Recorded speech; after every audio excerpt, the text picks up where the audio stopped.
Hey, I'm Katie, and welcome back to Cheese Curds and Coffee. Over the past few episodes, we've explored mindset, habits, small wins, consistency, intensity, and the power of community. You've seen how small actions repeated consistently create momentum and transformation. Today, we're taking the next step, building a sustainable nutrition lifestyle. This isn't about fad diets or extreme programs. It's about small, repeatable habits that fit your life and deliver lasting results.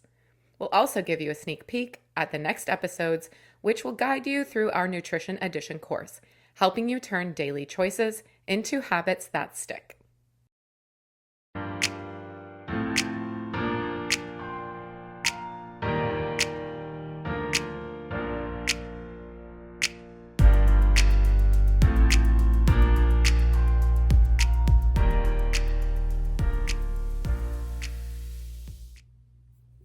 Hello, everyone, and welcome back to Cheese Curds and Coffee. My name is Alan Thompson, and I am joined by the beautiful, the talented, the super strong, super fit, wonderful, all the descriptors today, Katie Thompson. I was about to say, do I have a name?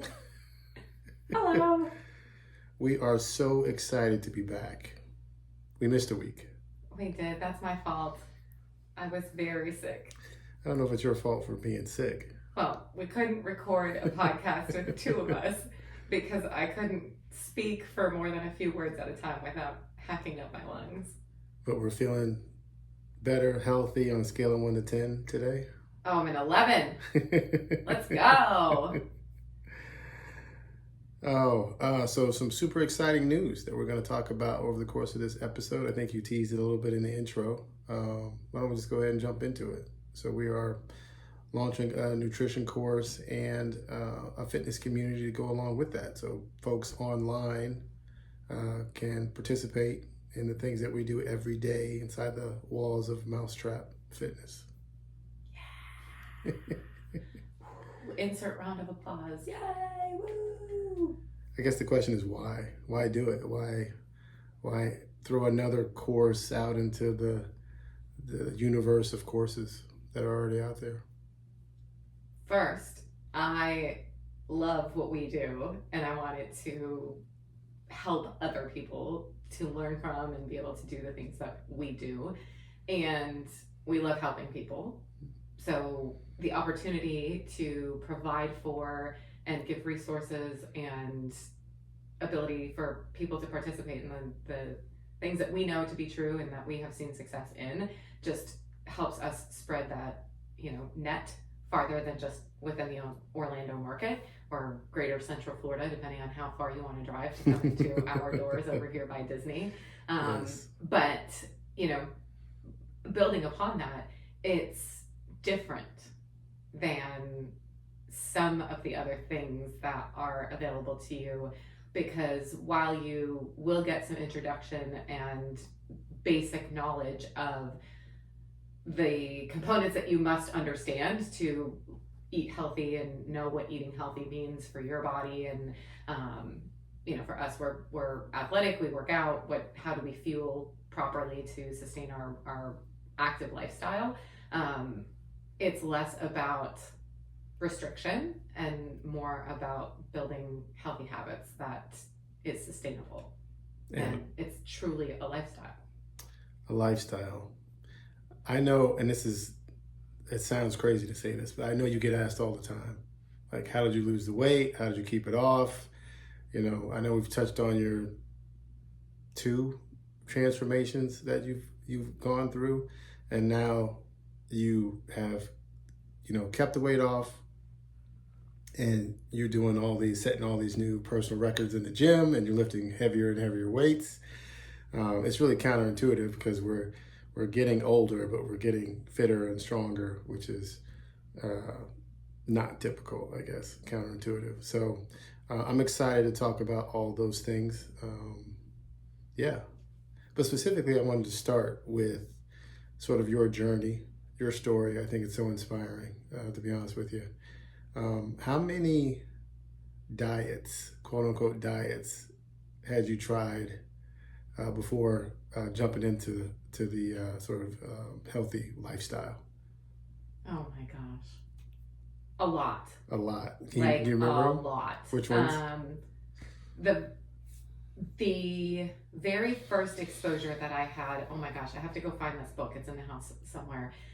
The very first exposure that I had to any sort of restrictive eating diets was when I was in middle school and I was part of a National Broadway tour production. Middle school? Yeah, I was in eighth grade, and I got to be part of a children's choir. I auditioned to be in the show and was cast in the children's choir. But this was a Broadway touring production, and there were professional dancers from Broadway in New York that were part of this cast. And so the dancer in me was trying to be a sponge and get as much information and talk to these professionals as I could so that I could figure out how can I set my path to become a professional dancer. And through a lot of this dialogue and conversation, right, we talked about longevity and a dancer's life is limited and you need to go at it when you're young and all those things.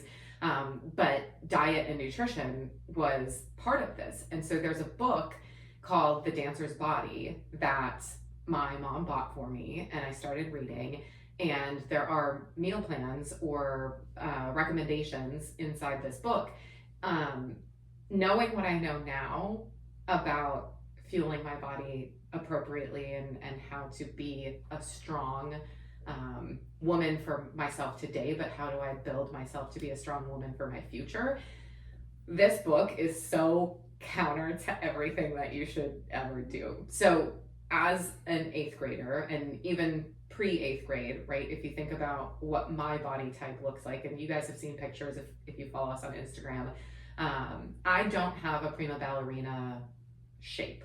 Mm-hmm. I am much more round in certain places. Curvy. I carry a little bit more muscle mass, specifically in my legs, than what, you know, a long, lanky ballerina might, you know, look like if you think of the stereotypical idea of what their image is. And I struggled with the fact that I wanted to be a professional dancer, not necessarily ballerina per se, but I needed to have a strong foundation in ballet.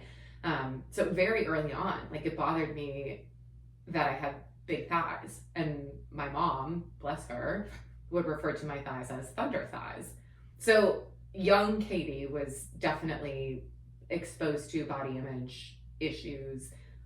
Leotards and tights are not forgiving. There's nowhere to hide in them. You can put a ballet skirt over the top, but like, they're see-through. It doesn't do a whole lot. Right. So getting back to diets, that was like as early as I remember. My mom never put me on a diet. My parents didn't say, you know, you're getting too big to be a professional dancer. You have to, it was my own doing from the people that I was exposed to and the experts and folks that I wanted to emulate, and they obviously did something right, so how can I follow their path? Fast forward then years later, right, I decide I'm not going to be a professional dancer. I start going to college for education and I loved travel. I kind of leaned into my second favorite thing, which was travel, as opposed to dance. And I gained a lot of weight in college. That freshman 15 thing hit me a little bit later because I didn't really drink much when I was a freshman, but as I got a little bit older, I definitely started participating in adult beverages a little bit more regularly.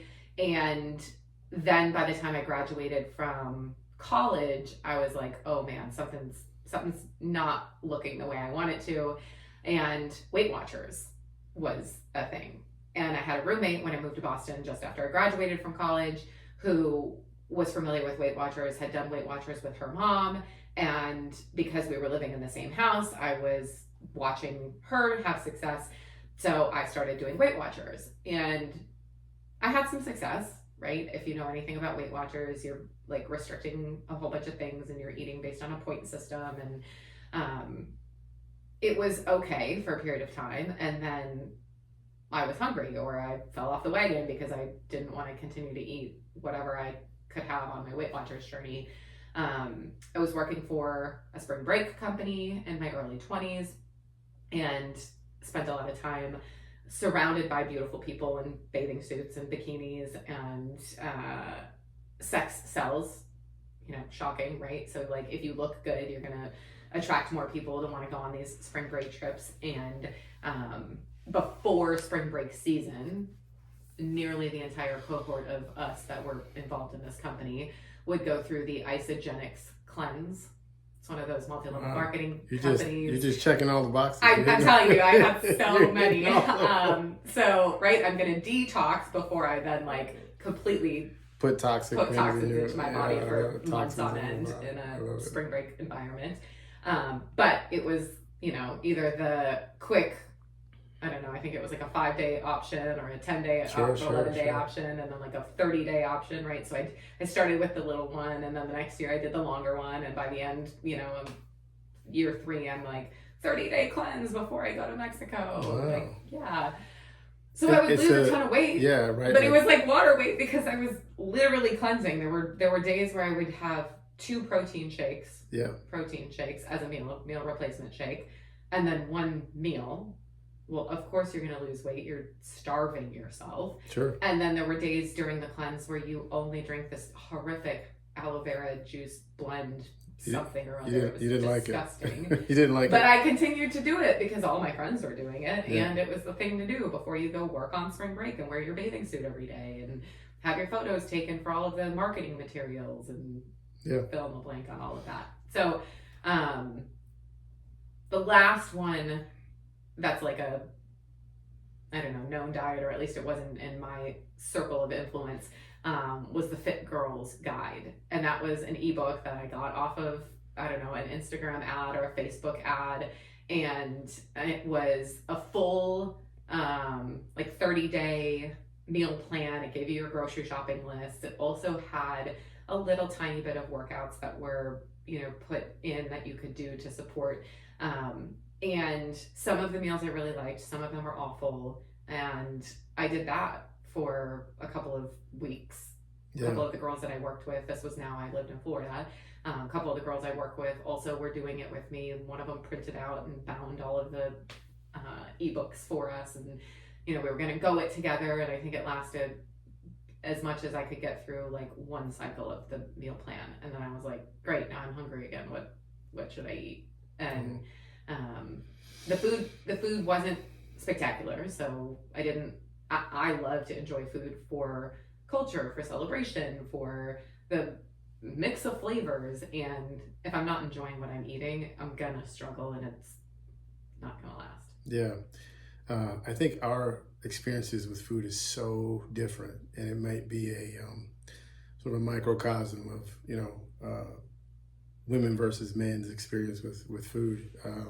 I didn't think about a diet in 8th grade at all. Like, well, wait a minute. What was your body type like in 8th grade? So it's funny because I was consumed with this idea that I wasn't big enough. Like I was trying to play sports and trying to play football and all this, and all the TV shows and the comic books and the cartoons I was watching says, "Hey, Alan, you're not muscular enough. You're not big enough." Blah blah blah blah. And I didn't go out for the football team because my mom thought I was too small and I would get hurt and yada yada yada. So I think I graduated high school at like 5. I was 5'10", 160 pounds or 170 pounds. I go off to West Point, a summer of push-ups and pull-ups and all the things that they do to you put on some muscle for me. And then I ended up getting involved in boxing, and all of a sudden your weight matters. So I think I walked around at like maybe 180 after the summer of push-ups and sit-ups and pull-ups and all that kind of stuff, and eating regular and doing all that. But I fought at 165. So it was this constant cut weight, make weight, eat, cut weight, make weight, eat cycle. It was us and the wrestlers. Sweating it out, spitting. Sweating it out in the sauna on the bike. I did that for 4 years. And then it was a lot harder to make weight at 21 than it was at 17 when I showed up there.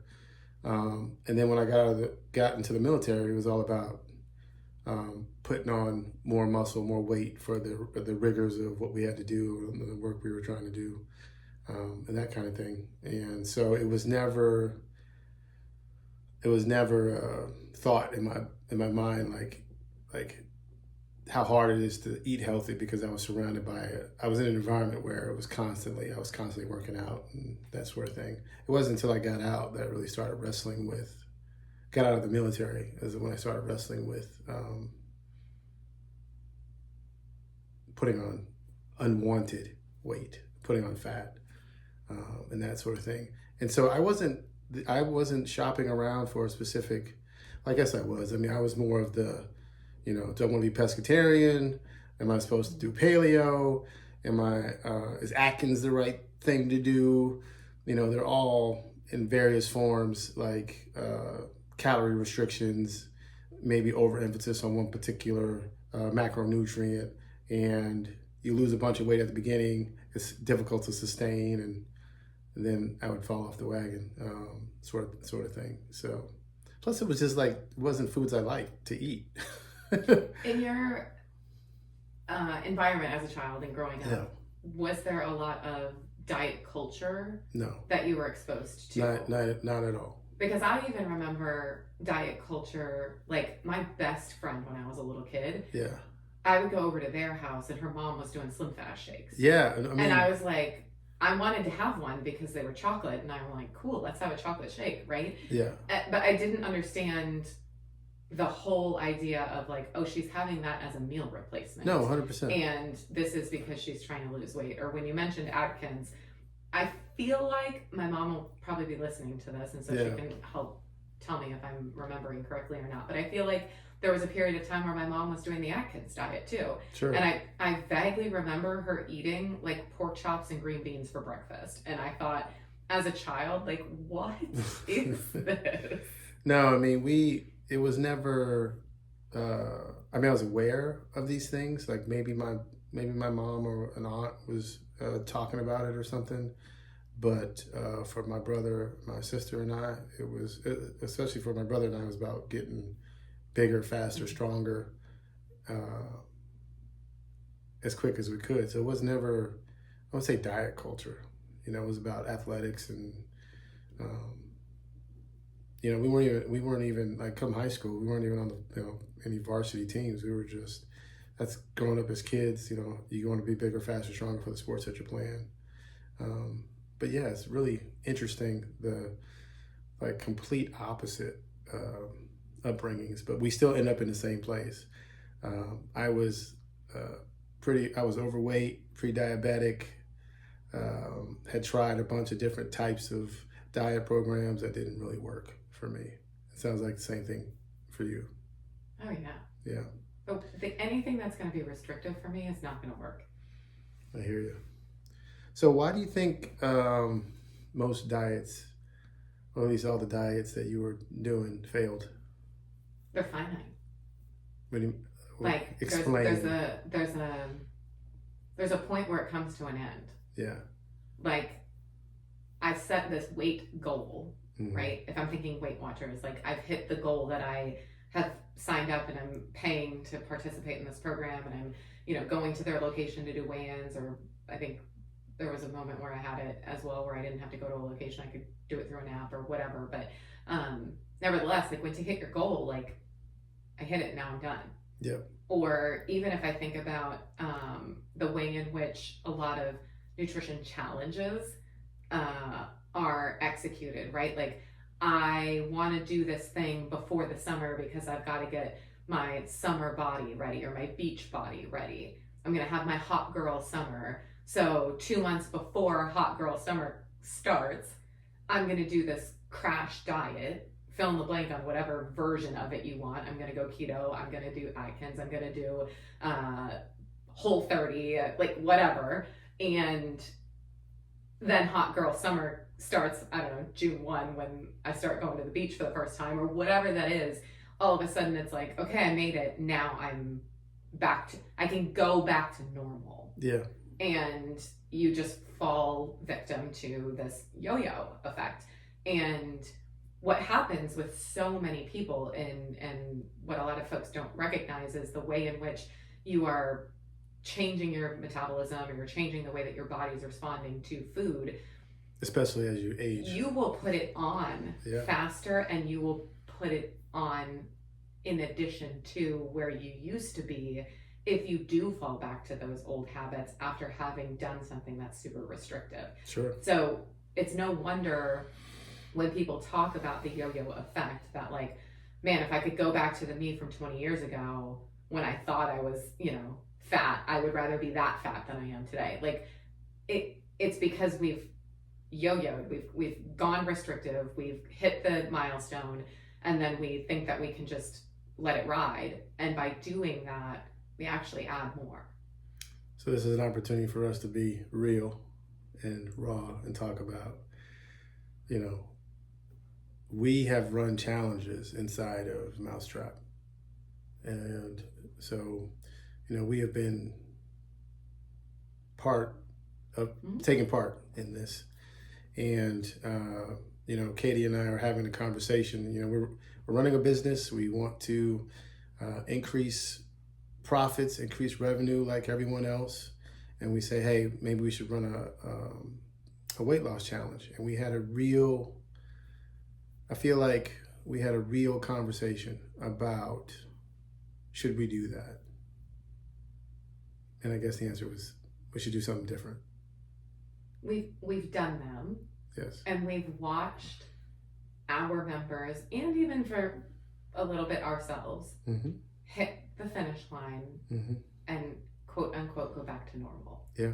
Couldn't wait for the finish line to arrive. That. Yeah. If it's an 8-week challenge, like, we've experienced folks that are in the lead, right? If it's a challenge and we're trying to find the fat loss, whoever lost the highest body fat percentage, whatever that may be, they are in the lead at the halfway point, but for whatever reason they've lost focus, life happens, they fell off the wagon, whatever, and all of a sudden they put it all back on in the 4 weeks, and now they are not even close to being a winner at the end of the 8 weeks. So the desire of us kind of changing the way in which we approach how to educate on nutrition opened the door for different types of conversations for us, and we're really leaning into the opportunity to speak about making things a lifestyle and how do you build healthy habits.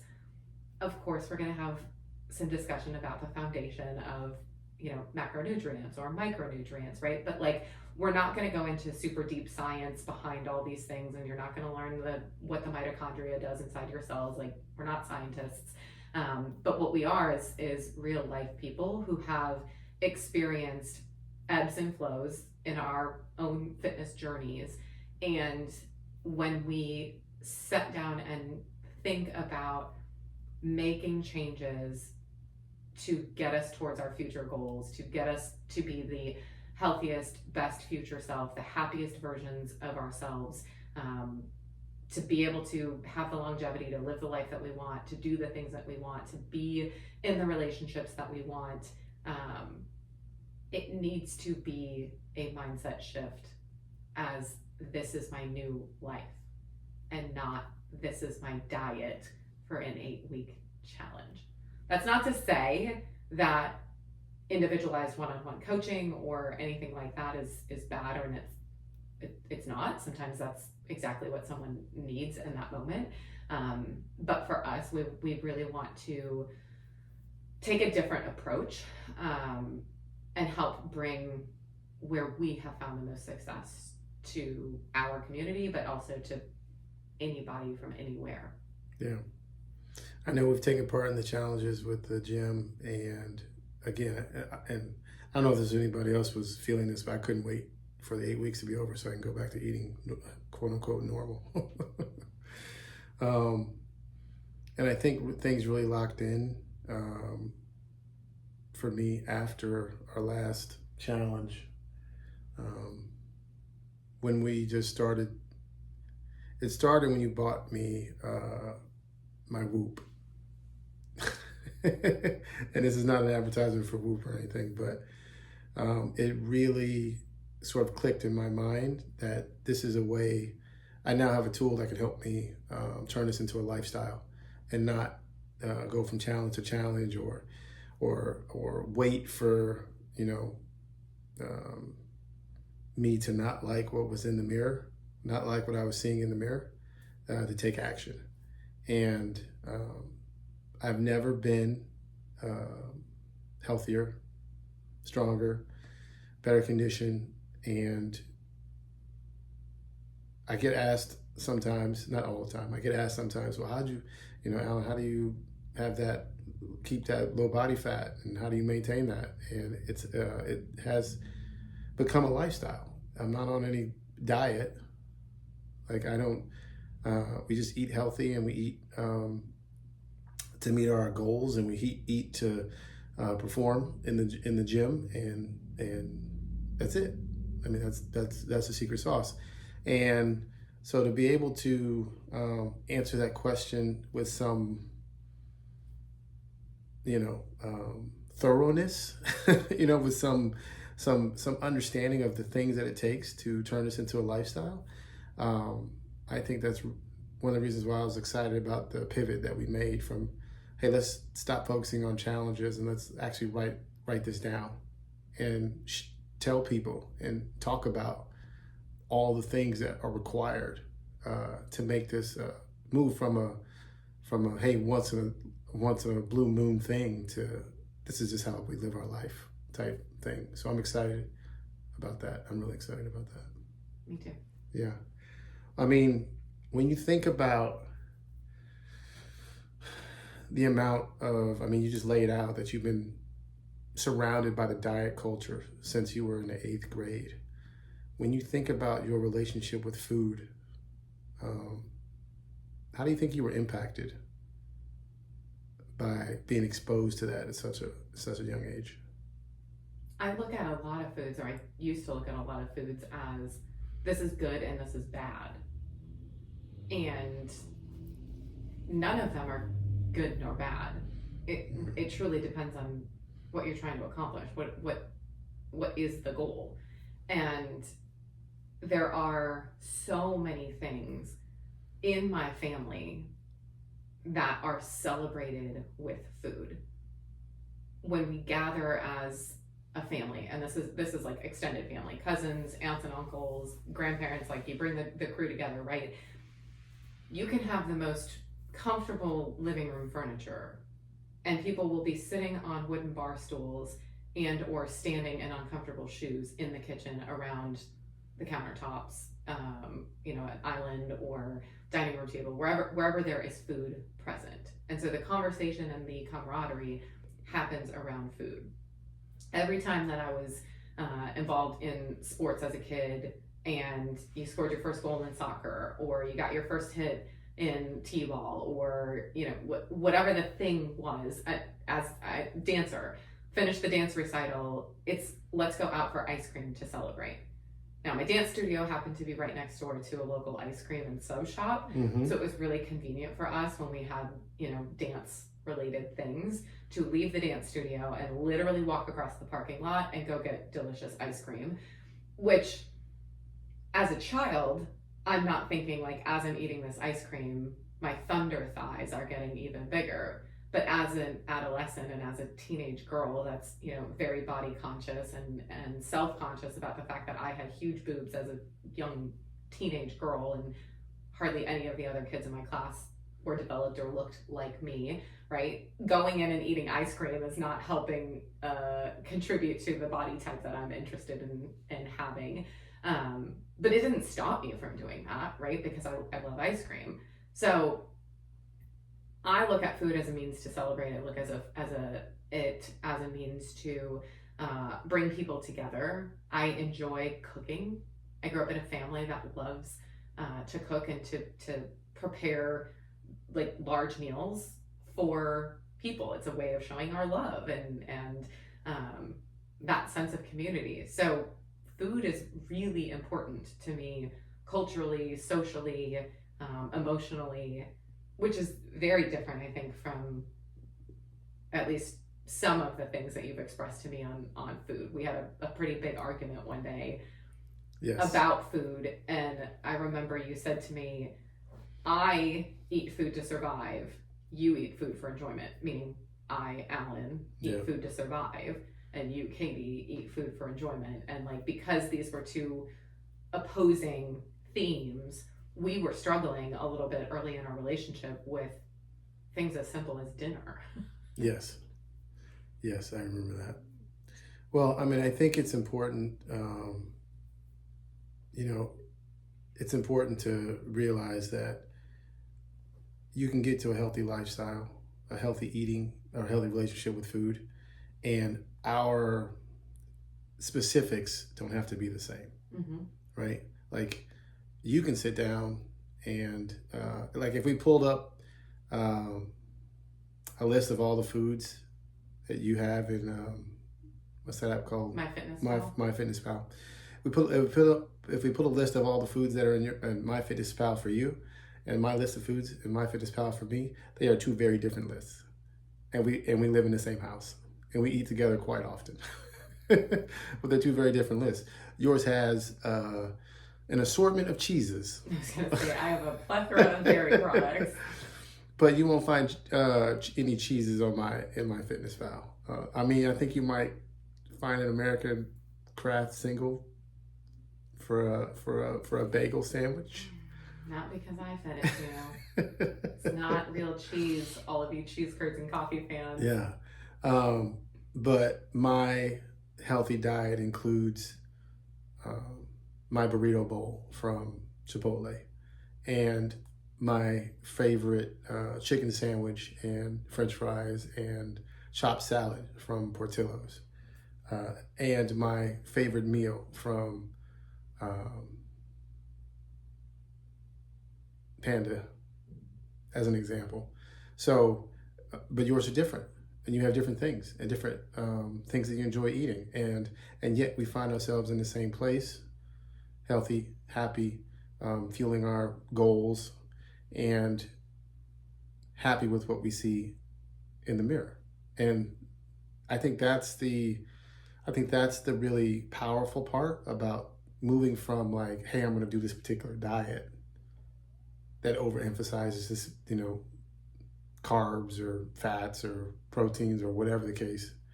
And I'm going to build a lifestyle that is fueled and powered by the foods I like, in the portions that make sense so that I can achieve the things I want to achieve. And so that's why I'm really excited about doing something just different and better, to be honest with you. Can I say that? You can say whatever you want. This is our show. And let me go back I have a list of questions here. I mean, what do you think the biggest mind shift was for you, going from, or breaking free, I'll call it, of the diet culture and moving to the sort of lifestyle? Like, if you had to think of one thought process that had to change, what would that be? Taking out the idea that it was restrictive. Mm. If you tell me that you're going to take something away from me, I immediately have this like cringe, negative reaction. Like it's almost visceral. Like I can almost actually feel it in my body that I love food. I love to mix flavors. I love to explore food from different cultures. Like there is so much joy that comes with how I want to experience the world and experience friendships, and a lot of that revolves around food. So this thought of, well, I'm on a diet, so then I have to say no to other things, or I don't get to do social activities, right? That restriction is really scary for me. And eliminating that and recognizing that there are really easy ways in which I can contribute to all of the things that I love and still be healthy and live healthy and fuel my body for the activity that I want to do is massive. No, it's good. I mean, I think for me, the biggest mind shift change that I had to make was really around why am I eating things that aren't in my best interest? Mm-hmm. Like, why am I choosing to eat unhealthy? Because I know all the negatives that are going to happen, right? Like, if I overeat, because at one point the doctor told me I'm pre-diabetic. My father died because of kidney failure, because of his diabetes. So I know that's not a good place to be, but yet I made those choices and I ate those foods and I ate that way and I drank that way. I overconsumed, even though I knew it was bad for me. Why? The mind shift I really had to grab onto was, why am I making choices that are a detriment to my long-term goals or the things I want to accomplish?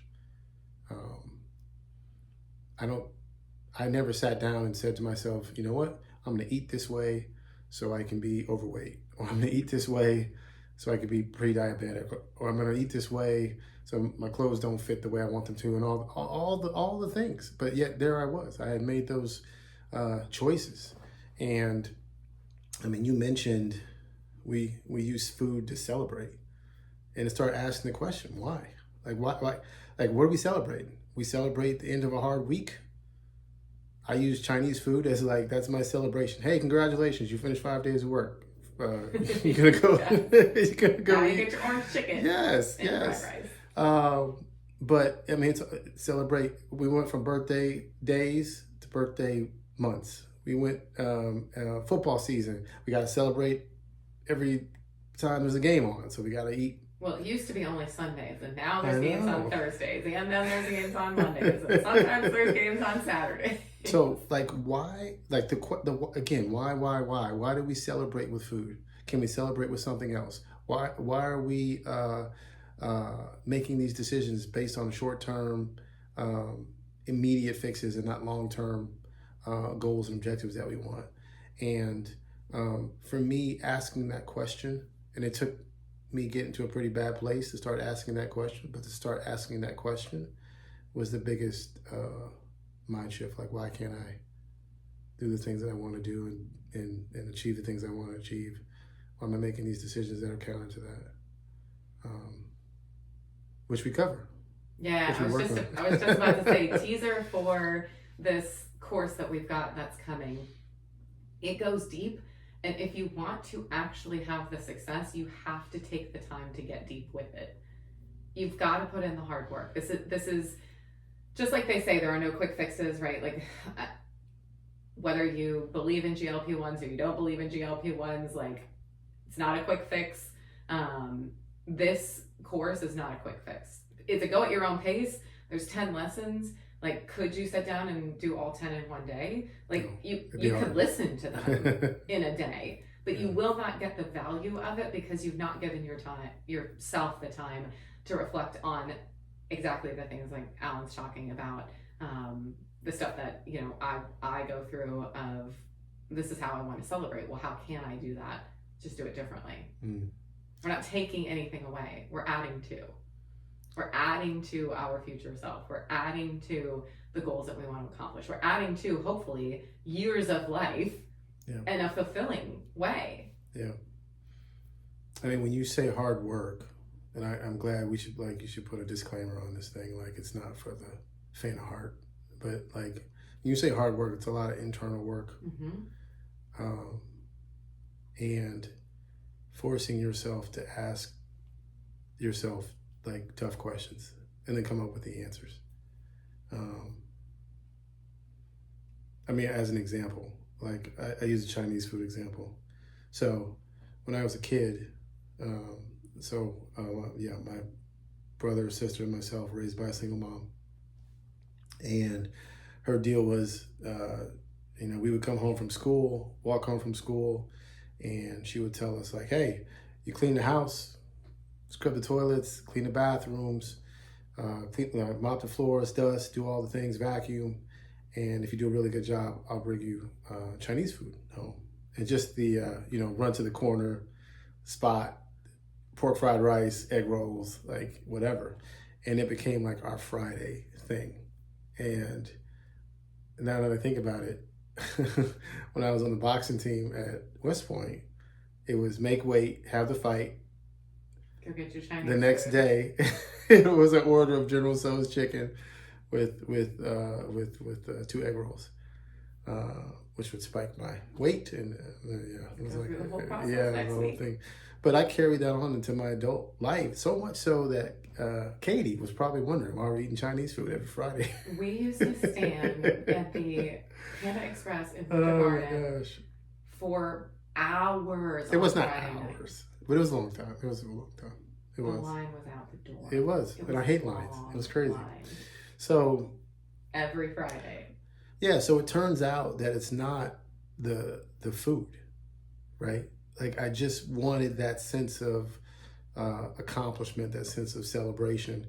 And I know it sounds crazy, and you're probably thinking Alan has lost his mind, and that will probably that is if you go through this course and you really start to ask these questions, your current cohort of people that you hang out with will probably think you're crazy too.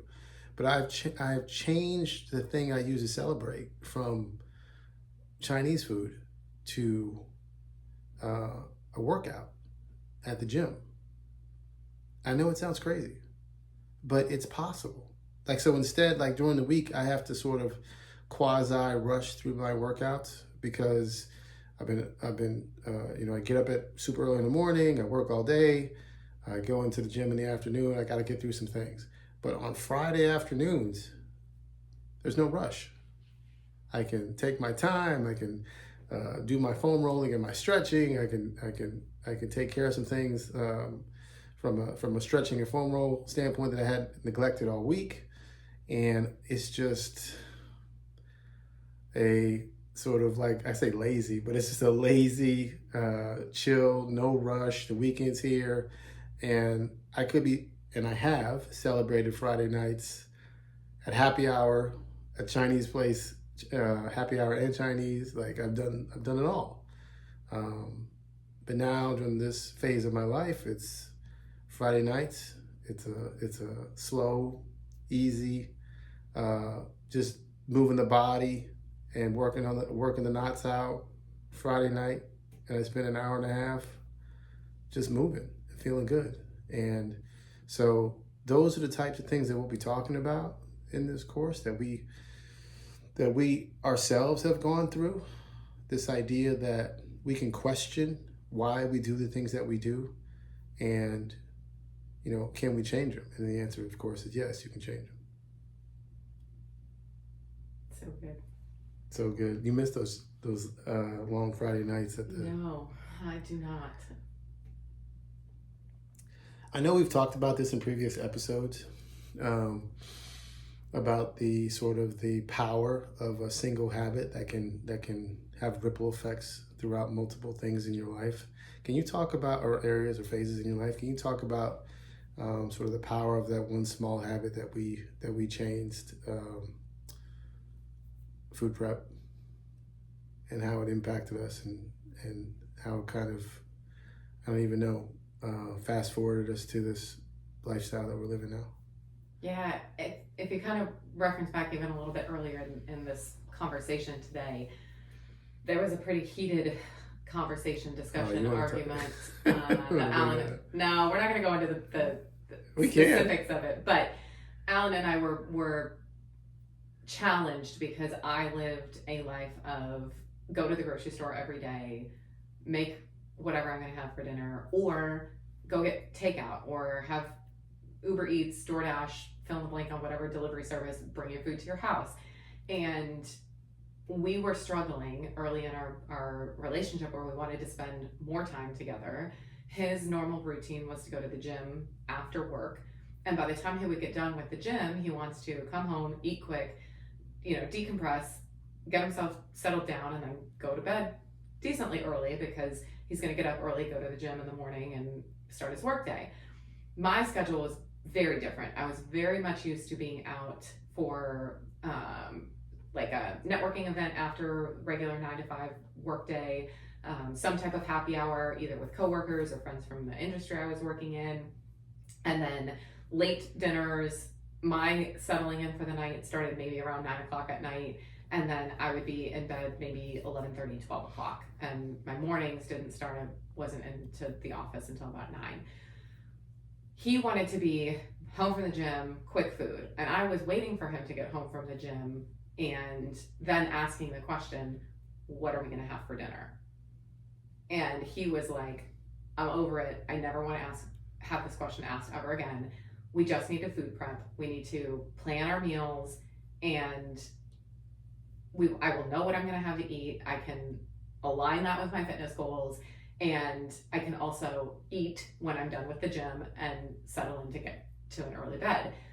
And it was hard for me in the beginning to make that adjustment, because I also wanted to make sure that I was in line with, what nutrition goals we had, and we were counting macros. And so how did I get the macros right and then make my grocery list and then go to the store to get everything? So it took upwards of like 4 to 5 hours to go through this process on a Sunday, but it was worth it once we actually built the habit and the structure and everything else, because not only was it helping us achieve our health and wellness goals, right? Our early relationship. I had a weight loss goal that I was trying to accomplish. And so eating out, eating late at night, lots of cocktails at happy hours and networking events were not in line with any of that. So that really helped there. It also helped give us the routine and the opportunity to get to bed earlier, because sleep and recovery is incredibly important. Our energy levels were higher the next day. Our performance, whether it was at work in a business environment or in the gym, improved. Our finances improved, because we were spending way less money in two different things. I was not wasting as much food on grocery shopping, because I was buying based on what I knew we were going to eat, instead of buying like every day or every couple of days and then throwing some stuff away because I wasn't eating leftovers, or I didn't eat leftovers at the time. I had extra too much, but I didn't, use it all to cook whatever dish I made. And then because I'm not making anything else, or I only made one meal out of it, the rest of it just goes in the trash. So like food waste money, didn't need to spend. But then the second thing is how much we save by not going out to eat at restaurants. Cooking at home is way cheaper than if we are dining out. And some of the restaurants that we like are not inexpensive. One of our favorite sushi spots that was kind of over by where we were living at the time was pretty pricey. So, while that might have been a healthier choice, also not healthy on the bank account. So the decision to shift the way in which we approached just dinners at that point, that wasn't even like we're prepping breakfast, we're prepping lunches, like just making sure that I never had to ask, what are we having for dinner tonight? And we already knew what meals we had available to us throughout the course of the week. Yeah, was tremendous. And just to clarify, so we had a conversation, what we had for dinner tonight, once, when we were doing the grocery list for the week, right? Because yeah. Sorry, so rather than having it 7 times, yeah, gotcha. I see what you're saying. We had it once. Yes, thank you for clarifying that. So I love this example, because like we food prep, but food prep is not the only way to accomplish your healthy lifestyle. So we're advocates of it. We do it. You don't have to food prep. Some people have a negative thing about food prep, but the idea is that we became super intentional about how we were going to deal with food. Food is to your point, a big expense for a lot of people. And one that we can control and have quite a bit of variability too. But from a healthy lifestyle standpoint, I have found it so much easier to hit goals when we're intentional about what we're eating and consuming and drinking. And it is a fundamental. It's fundamental to a healthy lifestyle. Like, you got to be intentional about it. Otherwise, you're subject to the whims. I'm gonna put my foil hat on. You're subject to the whims of your favorite restaurants or the bars that you live by, or it is very difficult to drive by all of your favorite spots, and they're doing all their tricks and they're sending out all their marketing messages, and they're doing all the things to get you to come in and buy. And overcoming that and ignoring that and blocking those things out, you have to be pretty intentional in order to be successful. So, diet versus lifestyle. What should the folks listening, watching know about what we're trying to accomplish with this course that we're coming out with that they can take part in? We will give you the framework to plug this into your own life. Things with diets are also like very cookie cutter, right? Like if you're eating keto, this is what keto means, and this is how all people who follow a keto diet have to, move through their meals. This is a framework that allows you to understand what your needs are and how you are motivated and what fuels you and what you need, and then plug that into your life so that you are working within the things that you can control. And diets just don't do that. Yeah, they don't do that. I mean, that's a great point. I mean, your favorite foods, your choices, your vision for yourself, your goals, your caloric needs. It's all about you building something that you can live with and hit your goals. So I'm excited. I'm hopeful that people will get an opportunity to feel what I feel every day, which is every decision I make is a step towards my future self and the goals that I want to accomplish and the goals we want to accomplish. So any last words for the folks listening, watching? Keep listening. We're going to continue to provide little nuggets of what you can expect from the course, and we're going to give you details on when it's dropping, how to sign up. But obviously, if you're listening to us on Instagram, if you are following us, you can send us a message if you want to, put your name in as an early adopter and get your name on the list. We'll make sure that you have access right away as soon as the course drops. We will have some discounted pricing for early folks that want to sign up.